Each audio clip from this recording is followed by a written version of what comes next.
Mademoiselle, débarrassez-moi de cette espèce de crétin! Mais qu'est-ce qui se passe ici? J'essaye de forcer cette tête de mule.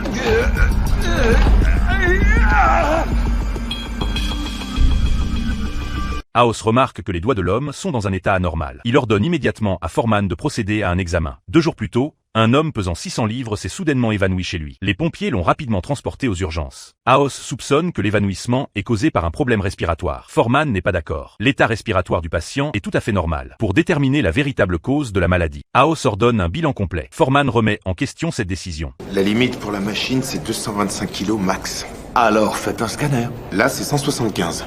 Alors commencez le traitement. Si on lui donne des anticoagulants alors que le coma est dû à une hémorragie, on va le tuer. Faites comme vous voulez, mais vite. Plus il reste dans le coma, moins il a de chance d'en sortir un jour. Lors de l'examen par scanner, le personnel médical a eu beaucoup de mal à installer le patient dans l'appareil. Mais les résultats sont toujours normaux. Alors que tout le monde se dispute, l'homme se réveille soudainement.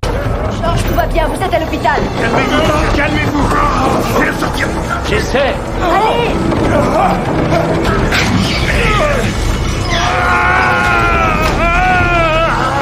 Après son réveil, il refuse tout examen supplémentaire. Il insiste pour quitter l'hôpital immédiatement. House n'a pas d'autre choix que d'aller le voir lui-même, pour trouver la véritable origine de la maladie. Il apprend que l'homme souffre énormément à cause de son obésité excessive. Si je savais ce que j'avais, je vous le dirais. Je ne suis pas un imbécile et je ne suis pas malheureux.